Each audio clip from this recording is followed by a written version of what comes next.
Chers amis, Shalom Vracha et Rev Tov, Chodesh Tov, Bezrat Hashem, en ce lundi soir 13 du mois de novembre et Rosh Chodesh du mois qui se lève ce soir, un jour. Donc demain, on chantera le Hallel en l'honneur d'Akadosh Baruch Hu. Sujet qui m'a été demandé donc sur l'Anida. On va parler donc du sujet de l'Anida ce soir, non pas des halachot de l'Anida parce que ce serait trop complexe, comme on va l'expliquer. Acheté par Keren Rachel Bat Mesodi, Shem Rechota B'chol Asher La. Merci d'avoir acheté un shiur chez nous, que Dieu vous bénisse. Pour la réussite et le retour et très vite en bonne santé de tous nos soldats, dont son mari, David Abraham Hanania Ben Shulamit. Shakadosh Yivarech Oto, V'yachzir Oto Leshalom, Batzlacha, Rabba Bechol Maseh Adam, Hu V'chol Achayalim Vashvuim. Il est là-bas donc depuis 2 semaines, 3 semaines maintenant, sans aucun moyen de le joindre, ainsi que le retour de tous les otages, qu'ils retournent chez eux en bonne santé, Be'ezrat Hashem. Yiratzon Shakadosh Yivarech Otar Tzadika, et que le mérite de cette étude, il y a un module Srout Bezrat Hashem. Nous allons parler d'un sujet merkazi, extrêmement central dans le judaïsme, puisque toute la Torah que nous avons tient sur un pilier fondamental qu'on appelle la pureté familiale. À un tel point que si dans une ville où viendrait d'arriver des juifs, par exemple, il faut construire une synagogue, un Talmud Torah, bien entendu un mikvé, un Bet Midrash, on a besoin de plusieurs adresses pour vivre notre spiritualité en tant que juif. La première chose que l'on doit construire avant même une Beth Knesset, c'est un mikvé. Et pourquoi? Pour que ceux qui aillent prier viennent de la pureté familiale et non pas des Bnei Nida, comme l'enseigne le Talmud, d'un enfant qui est né de la Nida. Quand on est né de la Nida, on vient avec une tâche sur soi qui automatiquement nous mènera à faire des fautes par la suite. Ce qu'il y a de bien dans la Torah, c'est la Teshuvah. C'est-à-dire qu'on peut tout réparer, même si par exemple on est né de parents qui ne respectaient pas la Nida. Si nous on a fait Teshuvah, alors on peut réparer déjà cette provenance impure. Et si les parents qui n'étaient pas Shomer Nida ont fait Teshuvah eux-mêmes, c'est rétroactif. Ça viendrait effacer aussi le soir de la conception de cet enfant qui a été fait hors mikvé. Ce qu'il y a d'extraordinaire dans la Torah, c'est que c'est vrai que c'est facile de fauter, mais alors qu'est-ce que c'est facile de réparer? Alors nous allons étudier ensemble, comme on l'a déjà fait dans d'autres shiurim, mais là ça nous a été demandé spécifiquement, l'origine de la Nida dans le judaïsme, pour ceux qui veulent bien l'entendre. D'abord, il faut savoir une chose. Sur les 613 mitzvot de la Torah, s'il y a une règle dans la vie avec laquelle on ne peut pas jouer, avec laquelle il ne faut pas négocier, c'est les lois de la Nida. Bon, certaines mitzvot, bon, le temps, doucement, doucement, comme on dit. La Nida, c'est quelque chose qu'il faut fuir comme la peste. Un mâche, c'est quelque chose d'extrêmement lourd de conséquences. La Mishnah nous dit dans Masechet Shabbat qu'une femme, le Hanud Valechem, qui accouche, à cause du fait qu'elle soit, on va dire, légère dans l'accomplissement de la Nida, de l'emmener chas vechalila vechas à partir de ce monde à cause de ce péché. Alors d'où prend la Nida son origine? D'où est-ce que ça le prend? Dans le Talmud, ainsi que dans le Zohar, ainsi que dans la Kabbale, la Nida a démarré depuis la faute originelle. J'explique ça de façon assez rapide, c'est quand même important de le savoir, même si beaucoup parmi vous le savent déjà. Mais quand on revient dans la Genèse, vous vous rappelez que Adam et Ève ont été créés, que Dieu a permis de manger de tous les arbres de la création du monde, même si on parle ici de métaphore, bien sûr, sauf un arbre, l'arbre de la connaissance du bien et du mal. Et c'est pour cela que la Nida, c'est quelque chose de mal, puisque c'est une conséquence d'un péché, comme on va l'expliquer maintenant, mais il y a aussi du bien dedans. Quel est le bien? C'est que quand une femme est Nida, c'est qu'elle fabrique une ovule, et donc qu'elle peut engendrer la vie. Comme quoi que, en fin de compte, du sang sort la vie. C'est quand même paradoxal, comme on le voit chez Sarah, pour qui, la semaine dernière dans la paracha que nous avons lue, est revenu le Marzor. Ça veut dire que le cycle de Sarah, à 90 ans, revient en elle. Et ça veut dire quoi? Eh bien, ça veut dire que maintenant, elle peut avoir une ovule. Automatiquement, chaque Nida crée la vie. C'est toujours de la mort que ressort la vie. C'est comme ça. C'est comme ça que le cycle de la vie est fait. Pourquoi? Parce que la mort dans l'absolu n'existe pas. C'est juste une parenthèse par laquelle on doit passer dans un moment obscur pour trouver une lumière qui est toujours plus grande. Comme les gens qui décèdent sont très souvent projetés dans un monde de lumière s'ils sont méritants, et si ce n'est pas le cas, encore plus obscur que leur propre vie sur Terre. Lo Aleinu velo Alechem. Mais la reine, qu'est-ce qui s'est passé à ce moment-là? Vous le savez, on parle d'un serpent, ça aussi on parle d'une métaphore bien sûr, qui vient convaincre Ève de consommer de cet arbre de la connaissance du bien et du mal. Seulement, Ève va commettre une erreur. Au lieu de dire qu'il est interdit de consommer de cet arbre, elle va dire, écoutez bien, les mots sont importants. On n'est pas dans des histoires encore historiques, on est dans des faits à réaliser chaque jour de notre vie. La Torah nous éclaire sur où poser nos pieds chaque jour de notre vie. Au lieu de dire de ne pas consommer, elle dit de ne pas toucher l'arbre. Qu'est-ce que fait le serpent? À ce moment-là, eh bien, il va pousser Ève contre l'arbre. Ève va toucher l'arbre. Et le serpent lui dit, tu vois bien que maintenant que tu l'as touché, tu n'es pas morte. Donc, Dieu vous a menti. Ève se rend compte que, c'est vrai, elle touche l'arbre et elle n'est pas morte. Mais Dieu n'a jamais dit de ne pas le toucher. Il a dit de ne pas le manger. C'est tout le problème de ceux qui inventent des choses et qui y croient. D'ailleurs, c'est ce qui se passe aujourd'hui dans l'actualité, de façon assez claire. Les gens inventent des choses et ils y croient en plus. C'est ça le problème. Eh bien, cette faute-là a été commise avant même la première faute originelle. Ça veut dire que Ève aurait dû dire non, dommage, j'ai pas voulu dire qu'on n'a pas le droit de toucher pour le consommer. De là, on comprend que le début de la Nida a commencé. Ne me touche pas dès que je suis Nida. Et sur ce, il faut le savoir. Qui est Nida dans ce monde? Toute femme pour tout homme est indigne de Nida. C'est-à-dire que si je vais faire un shidour, une rencontre pour me marier avec une femme, cette femme, même si elle n'est pas dans sa période, est automatiquement Nida pour moi. Ce qui fait que si je la touche, ou pire encore si je vais avec elle, je m'emprunte de cette Nida, je m'imprègne plutôt de cette Nida, et c'est ce qu'il y a de pire au monde. Parce que la Nida, dans ce cas-là, pénètre en moi, et mon âme se retrouve totalement impure. Donc, résultat, beaucoup plus facile d'accès à l'orgueil, la bêtise humaine, manque d'objectivité, et malheureusement, défaillance morale au niveau du judaïsme. C'est-à-dire, comme un jour, quelqu'un a dit, je crois que c'était à Rabbi Shimon Bar Yochai ou Rabbi Meir Balanes, où ils étaient ensemble dans une auberge, il a dit à propos du lait et de la viande que c'était un peu des bêtises, il n'y avait pas besoin d'attendre, je sais pas qui, pas quoi. Et même si c'est la date Rabbi Tam qui dit que selon la date Rabbi Tam, après la viande, on peut se laver les dents et on pourrait manger du lait. Mais la halakha n'est pas comme Rabbi Tam. Et la reine, faire attention à cela. Et qu'est-ce qu'il a dit Rabbi Shimon Bar Yochai? Il a dit, cet homme-là n'est pas Shomer Nida. Il dit, comment tu le sais? Il dit, s'il ne fait pas attention entre le lait et la viande, tu peux être certain qu'il n'est pas Shomer Nida. Et qu'est-ce qu'il a voulu nous enseigner dans cette Gemara? Il a voulu nous dire que celui qui n'est pas intentionné, qui n'est pas vigilant dans les lois de la Nida, tu peux être certain qu'il va être dénigrant toutes les autres mitzvot ou qu'il va lui-même, d'une certaine façon, s'aveugler. Parce que la Nida a la force de nous aveugler de l'objectivité réelle de la Torah et de son judaïsme. C'est pour ça que c'est la pureté familiale. Elle est à la base de toutes les puretés, de toutes les autres mitzvot de la Torah. Tout le monde connaît très bien la naissance de Rabbi Ishmael ben Elisha, ce fameux grand Kohen Gadol qui n'a jamais fauté de sa vie. Comment le Talmud nous raconte comment sa mère a pu avoir un fils aussi pur que lui, aussi grand que lui. Rabbi Ishmael ben Elisha. Eh bien, quand elle est sortie du mikvé, elle a fait attention de ne rencontrer aucune image d'un animal impur, comme un chat, un chien ou un âne, peu importe. Mais la reine, elle a fait attention. Alors, elle a été capable d'engendrer un tel fils. Au frère, nous raconte l'histoire de Rabbi Yehuda Anassi, qu'on appelle Rabbeinu Akadosh. Eh bien, une fois de plus, on voit que quand elle était enceinte, en ce moment elle était chomeret, mamash kilchata, mais quand elle était enceinte, elle a passé 9 mois au Beth Midrash pour faire écouter à son embryon, qui est devenu un enfant, la voix de la Torah dans le Beth Midrash. Donc on voit que Bémet, la Shmirat Anida, le fait de ne pas se toucher avant le mariage, de ne pas s'embrasser, de ne pas se tenir main dans la main, et si ça a été fait, il faut faire tchouva là-dessus. Rien ne tient devant la tchouva, il n'y a pas besoin de tomber dans le désarroi. Au contraire, il faut se relever de ça, regretter et ne plus refaire. Et on voit que Baruch Hashem, eh bien, le fait de ne pas toucher aujourd'hui, c'est ce qu'on est en train de réparer. Ne me touche pas pour ne pas aller plus loin. On va même plus loin que ça encore, ne t'isole pas. Pourquoi? Parce que Ève s'est isolée avec le serpent, loin de son mari, pour parler avec lui dans cette péripétie de la faute originelle. Et qu'est-ce qui s'est passé par la suite? D'où vient la Nida? Adam et Ève ont été créés purs, ils n'ont pas été créés avec de l'impureté. Et la Nida, c'est de l'impureté. Le Talmud, dans 3 références différentes, va nous dire, je vais te dire où ça s'est passé.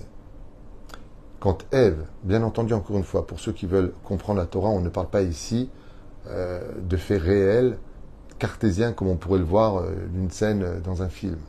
On parle de choses qui sont irrationnelles, spirituelles et ésotériques. Quand le serpent a vu Ève tomber et qu'il lui a fait manger de ce fruit, ses yeux se sont écarquillés. Et elle a commencé vraiment à voir la différence entre écouter Dieu sans beaucoup de libre arbitre et écouter Dieu mettant avec un libre arbitre. Le libre arbitre a la pénétré. J'ai expliqué ça de façon beaucoup plus simple. Avant la faute, le Yetzer Hara était à l'extérieur de l'homme. Après la faute, il est rentré à l'homme dans le côté gauche du cœur. Ce qui fait que depuis la faute originelle, nous avons du bien et nous avons du mauvais en nous. Automatiquement, du bien et du mauvais en nous. Maintenant, ce mauvais, il ne faut pas le nourrir. L'une des substances qui nourrit le plus le Yetzer Hara de l'homme, c'est la débauche et donc l'anida. Tout ce qui touche à l'anida vient nourrir abondamment le Yetzer Hara de l'homme, plus que toutes les autres nourritures. Ce qui fait que la Shmirat Abrit et Shmirat Enaim sont les principaux éléments de tous nos problèmes ou de toute notre réussite. Si tu gardes tes yeux, tu gardes ta brite, tu auras beaucoup de réussite dans les vies, à l'image de Yosef Hatzadik, comme on le verra dans les parachutes qui suivront. Si ce n'est pas le cas, Lohanez velo alechem. Eh bien, le Talmud nous dit, de façon imagée une fois de plus, que le serpent est parti avec Ève. Il est parti, il a couché avec elle. Et de quoi donc serait composée la semence de ce fameux serpent ésotérique dont on parle dans la paracha? Eh bien, sa semence était l'anida. Et il a déversé en elle son sang. Et le sang du serpent, c'est l'anida. De là est né l'esprit de Caïn, même si biologiquement il vient de Adam et Ève, spirituellement il vient de Caïn, comme l'explique le Talmud aussi dans Masechet Shabbat et autres références. Et la reine, à partir de ce moment-là, les femmes, donc descendants des âmes de Ève, seront empreints de la semence du Nachash, de la semence de ce serpent. Et chaque fois, elle renouvellera son cycle. Pourquoi? Regardez comme c'est beau dans la Torah. C'est magnifique. C'est vraiment extraordinaire notre Torah. Je t'abarre chez mon lad. C'est que Dieu il dit, si vous mangez de cet arbre, vous mourrez. D'accord? Vous mourrez. Ok. Et donc, c'est quoi la nida? La nida, c'est la mort de l'ovule précédente qui n'a pas pu donner la vie. Et cet ovule meurt. Mais il y a aussi la résurrection des morts. Et Akadosh Baruch Hu refait vivre une nouvelle ovule, unique, qui n'a jamais existé, qui n'existera plus jamais après, à travers ce cycle de la vie. C'est incroyable.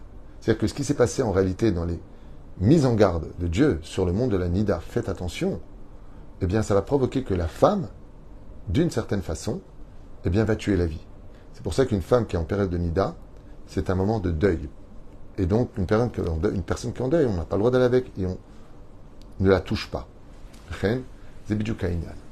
En tout cas, c'est comme ça que c'est expliqué chez nous, au nom de Rabbi Eliezer ben Orkanos, dans son livre Pirkei de Rabbi Eliezer, et aussi dans Shulchan Aruch. Non, pas dans Shulchan Aruch, dans le Kitzur Shulchan Aruch, vous pouvez le lire ici dans les Midrashim, d'un très très bon livre sur l'Anida qui s'appelle Darkei Tahora, du Rav Mordechai Eliyahu. Donc c'est un livre que j'avais étudié il y a longtemps sur l'Anida. Il y a beaucoup d'autres livres. Tarot Abaï du Rav Ovadia Yosef qui est excellent, ce sont 2 tomes plutôt épais. Et puis il y en a d'autres qui sont sortis, Baruch Hashem, Ad Bilisfor, beaucoup qui sont sortis. Et donc à partir du moment où la femme a ses menstruations, son cycle, eh bien même un jour avant, ce qu'on appelle Périsha, l'homme se doit de se séparer d'elle. D'où l'importance pour le décompte, pour le dénombrement des jours. Donc on a l'impureté qui s'impose. Chez certaines femmes, ça peut durer 4 jours, 5 jours, 3 jours et demi, ça dépend de leur cycle. Et ensuite, on a 7 jours de pureté. Il faut savoir que les 7 jours de pureté correspondent à la réparation du temps nécessaire pour que la nida disparaisse de la femme, c'est-à-dire que l'impureté ne soit plus présente. À quoi ça ressemble de façon imagée? Quand une bombe atomique explose et qu'on n'est pas dans le continent, on n'est pas dans le pays, on n'est pas concerné, ça ne vient pas nous toucher nous. On n'était pas à la distance de recevoir les degrés élevés d'une bombe atomique qui exploserait. Mais qu'est-ce qui se passerait si un mois plus tard on venait dans ce même lieu où il y a eu une bombe atomique? Eh bien, il y a les radiations. Et les radiations pourraient mettre à mort toute personne qui vient sur ce terrain. C'est exactement le même problème dans la nida. À partir du moment où une femme a ses menstruations, dès que là, elle est dans une situation de... Il n'y a pas de problème avec ça. Le problème qu'on a, c'est qu'il y a aussi les radiations. C'est-à-dire qu'il y a encore de l'impureté en elle, même si elle n'a plus d'écoulement. Et ça s'appelle les 7 jours de pureté. Shiva Yeme Nekiim. Et ces 7 jours de pureté correspondent aux 6 jours de la création pour lesquels on répare la faute originelle qu'on a malheureusement salie par la faute originelle. On a versé le sang de la Caïn, qui est né de la Nida, va verser le sang de Hevel. Vous voyez comme quoi que tout a des correspondances. Oufren, ces 7 jours de pureté, c'est le temps nécessaire minimum pour Bezrat Hashem nous rendre purs. Combien avons-nous d'impuretés sur terre? Dans le judaïsme, nous en avons 7. Il y a 7 paires d'impuretés. Comme la lèpre, comme vous le savez, le toucher à mort, et ainsi de suite. La nevela, d'accord? Il y a 7 paires d'impuretés. Donc, si, comme en Égypte, nous étions dans les 7 impuretés, quand on est descendu en Égypte, s'il fallait 7 jours pour chaque impureté, 7 fois 7 égale 49. C'est les 49 jours que nous comptons de la sortie d'Égypte pour recevoir la Torah. Et c'est au 50e jour que nous pouvons recevoir la Torah dans la pureté. Ainsi donc la femme, étant donné qu'elle est dans la période d'impureté de sa nida, aura besoin de ces 7 jours de pureté. Et donc, malheureusement, pour une personne qui toucherait sa femme pendant ces 7 jours de pureté, prétextant que maintenant il n'y a plus d'écoulement, ça va, c'est moins grave, tu te trompes. Bien au contraire. Ça ressemble à l'histoire de façon imagée de la bombe atomique. C'est vrai que la bombe a explosé il y a quelques jours et que maintenant il n'y a plus de chaleur, mais il y a les radiations. C'est-à-dire qu'il y a dans la femme encore cette impureté qui est en elle, et si tu la touches pendant ce moment-là, ou pire encore tu vas avec, eh bien sache une chose, tu fais pénétrer en toi aussi cette impureté. C'est pour cela que pour des gens qui ne sont pas initiés à l'étude de la Torah, ou qui n'ont pas assez de foi ou de conviction en se disant c'est vrai, c'est faux, c'est un langage qui pourrait paraître complètement fou et ironique et stupide. Qu'est-ce que tu racontes? De quoi tu parles? Au contraire, aujourd'hui, une femme qui va avec son mari, si elle est ou avec son copain, comme j'ai l'habitude de dire, quand elle a ses menstruations, ça donne encore plus de plaisir, n'importe quoi. Vous êtes des fous les juifs. On porte des boîtes, on fait Shabbat, on touche pas l'électricité, on prend des branches, on les secoue. C'est vrai que ça fait un petit peu fou, mais c'est justement cette folie qui nous rend des génies. C'est ça qui nous a rendu ce que nous sommes aujourd'hui. C'est pour ça que je ne conseille pas à toute personne qui veut avoir de la émouna, et qui veut fabriquer cette émouna, qui veut grandir dans cette émouna. Sachez une chose, avant d'être cartésien, videz-vous de ce que vous êtes pour vous remplir de Torah. Parce que ces mêmes questions, je me les suis posées quand j'ai fait moi-même Teshuvah, et c'est vrai que ça paraît un tout petit peu bizarre comme situation. Qu'est-ce que j'ai fait de mal? Si c'est ma femme, je me suis marié avec, je suis le seul homme sur terre qui lui suis permis. Donc où est le problème si j'ai pas attendu le soir du mikvé? Sache que c'est extrêmement grave, et pire encore, que nos sages nous disent que tu mets ta propre vie en danger, plus encore que ça. La nida est capable de toucher ton mazal. At kedekar. Je vous raconterai une histoire du Rav Mordechai Eliyahu qui ramène ici. Que vous vouliez ou pas l'écouter, c'est vous qui choisirez. Après, Bezrat Hashem, moi je vous dis ce qui a marqué. Ilchot nida eme alachot akashot. Il faut savoir que les lois de la nida font partie des lois les plus complexes et des plus dures à vivre. Afalpi she'en shechichot v'tedirot, même si on peut dire qu'elles sont assez fréquentes puisque c'est tous les mois. Ayeda ba'en dal, kama sibot ledavar. Leitim ipnei sha'isha son mechet al ba'ala, ve'u mitrachel lilmod et alachot. Et c'est pour ça qu'il dit que c'est impératif pour les hommes et les femmes, avant le mariage, de bien étudier les lois de la nida. À savoir qu'un jour avant son cycle, si c'est régulier, elle le saura. On ne dort déjà plus avec elle à ce moment-là, pour être certain que le matin, si on se lève, eh bien, on ne sera pas à côté d'une femme qui nous est interdite. La seule femme nida qui nous est permise, selon le judaïsme, c'est le soir du mariage, où on épouse une femme qui n'a jamais connu l'acte, donc elle est vierge. Quand on va avec, elle va avoir un écoulement. Cet écoulement-là, c'est le seul qui est permis. Une fois l'acte fini, on se sépare. Oufren. Mikan asa le'avin gadol v'lifsok moreh hora'a, d'où l'importance de toujours s'en référer à un rav compétent de la loi de la nida, et itim somer à laish, à l'ishto, et donc de bien communiquer entre l'homme et la femme, à savoir quels sont les cycles, à partir de quelle et quelle date, et si on a des doutes, de s'en référer à une rabbinite. C'est mieux qu'une femme, vis-à-vis de la loi de la nida, pose la question à une femme, à une rabbinite. On me dit rabbinite, ça veut dire femme du rab. Au fani chroniken, mais où Tamid, tamati ala halachot, shemutar tamid chacham leorot leishto, ou lemaase leatzmo, Beilchot Nida. Ou frère, je vous racontais, c'est une histoire que je voulais vous raconter à propos de... Voilà, je suis. Rabbi Lazar ben Chisma, il dit comme ça, Kenin pitre nida henhem goufé alachot. Le principal, écoutez bien ce qu'explique la Mishnah, que les principales lois du judaïsme, les premières à enseigner dès qu'un homme est sur la voie du mariage et une femme sur la voie du mariage, ce sont les lois de la Nida. Et moi, je rajouterai avec leur permission que c'est bien d'apprendre aussi la technique et les lois de la Nida, mais c'est aussi bien de comprendre la psychologie du couple, qu'est-ce qu'un homme et qu'est-ce qu'une femme, comment ils fonctionnent, comment se parler, comment arriver à parler sans se vexer, ou pire encore, divorcer. Tana deve Eliaou. Maaseh betalmid echad, sheshina arbe vekara arbe. Donc il rapporte ici le Raman Eliaou, le Maaseh, une action qui s'est passée avec un grand Talmid Chacham qui étudiait tout le temps la Torah. Veshimesh talmidei chachamim arbe, et qui servait beaucoup de rabbanim. Donc un homme qui était vraiment dans l'action de la Torah et des mitzvot. Met bechetzi yamav. Et pourtant, il est mort jeune. Vaïta ishto notelet tfilotav marzar bevet aknesiot vate midrashot. Et sa femme était une femme élogieuse et merveilleuse. Nous, écoutez bien ce qui est marqué. Amra lahem ketiv batorah ki ur chayecha verech yamecha. Comment se fait-il que mon mari, qui était un homme de Torah et un homme si pur, un homme si grand qui servait la Torah, est mort si jeune? Qu'a-t-il fait comme faute? Ve'alai sheshina arbe kara arbe. Il y avait beaucoup de Torah en lui. Veshimesh talmidei chachamim arbe. Il a servi beaucoup de grands Torah. Ipnema met bechatzi yamav. Elle n'a pas voulu juger Dieu. Elle a simplement demandé aux sages, pourriez-vous me dire pourquoi est-ce que mon mari est mort? Quelle faute il aurait commise? Vous pourrez peut-être m'éclairer? Valo aya Adam marzera davar. C'était un homme qui rendait toutes choses. On peut rien le reprocher en deux mots. Pas machat, etrarti etzla. Vaïta masicha kol oto meora. Amartila beti vemenitater ma'u etzlech. Et donc un jour, étant reparti sans réponse, un des sages présents s'est retrouvé dans sa maison pour une visite. En visite, à la veuve lui apporter ce dont elle avait besoin au niveau de sa subsistance, de sa nourriture.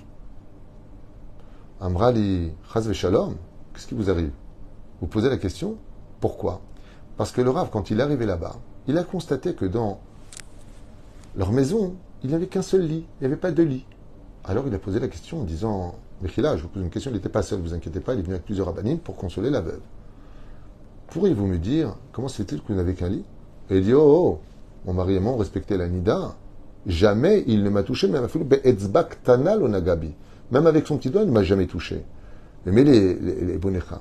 Shevanikim, ma'u etzlecha, achal imi, veshata imi, veyashani imi, vekarov basar.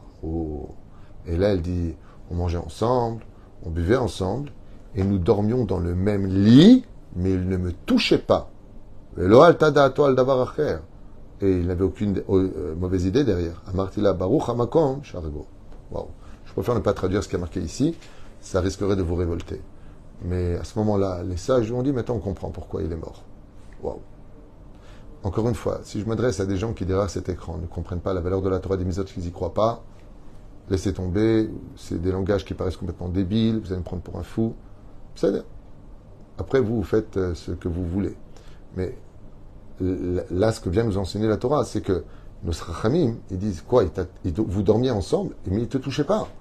Il dit Nachon, mais on n'a pas le droit même de dormir sur le même endroit pendant les 7 jours de pureté. Mais la reine, l'homme et la femme ont l'obligation de se séparer pendant cette période.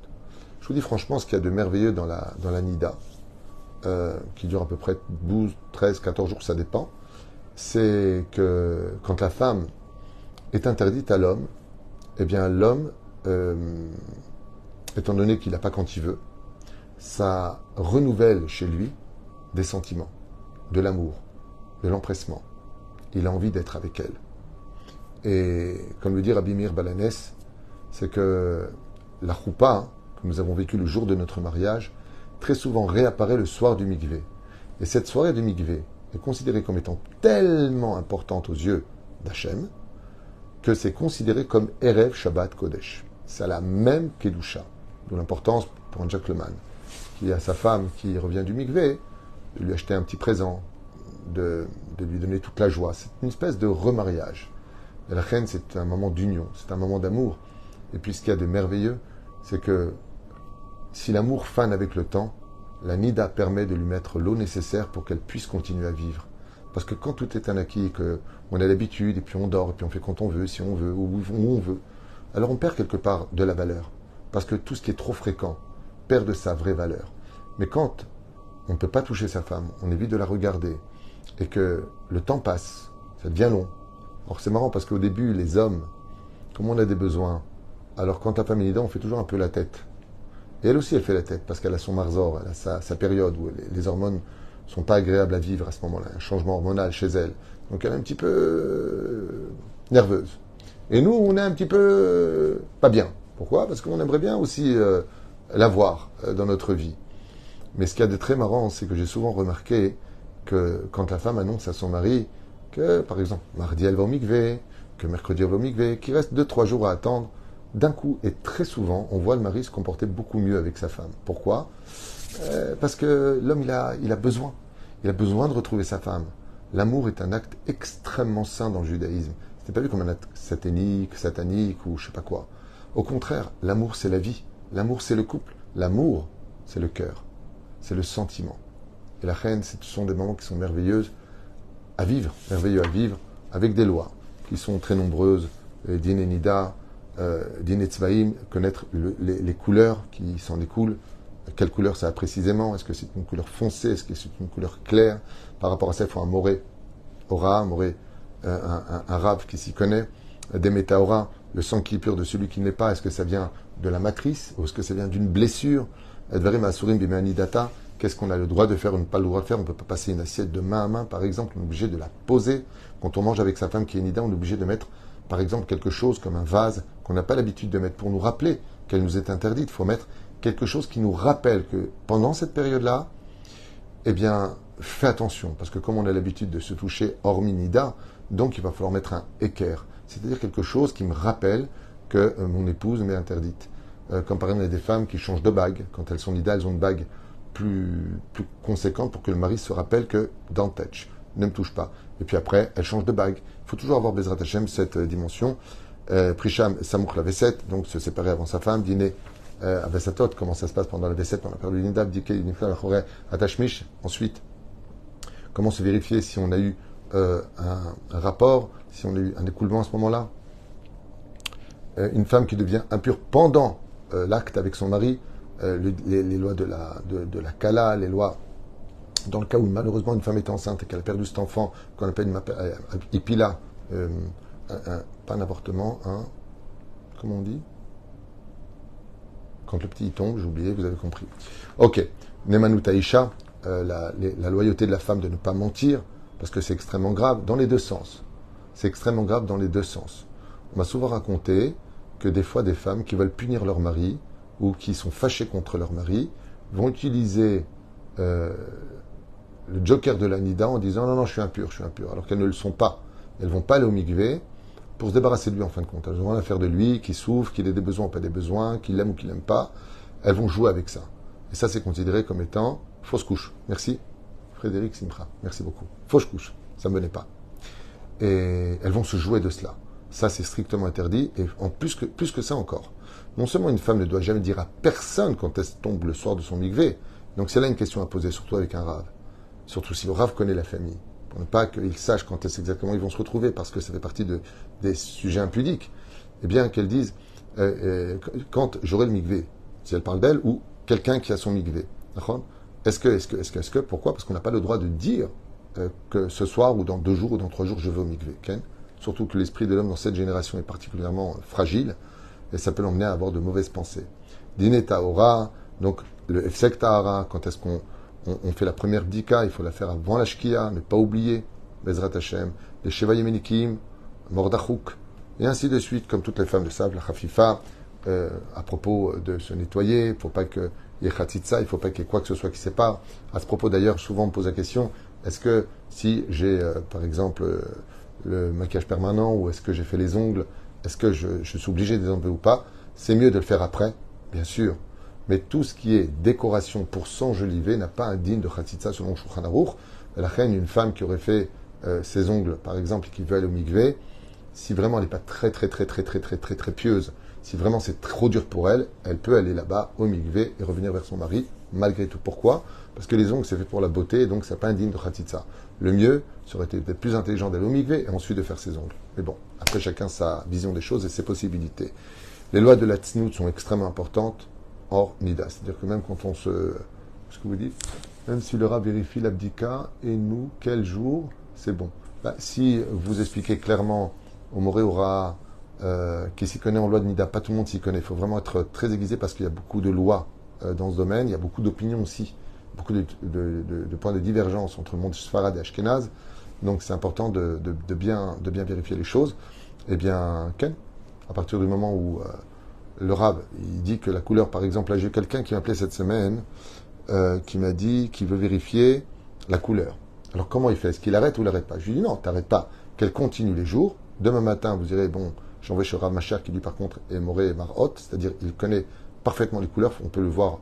On peut faire l'abdika en général que le jour entre l'ombre et le soleil pour bien vérifier si la couleur démontre que la fille était pure ou impure, ça dépendra du sujet.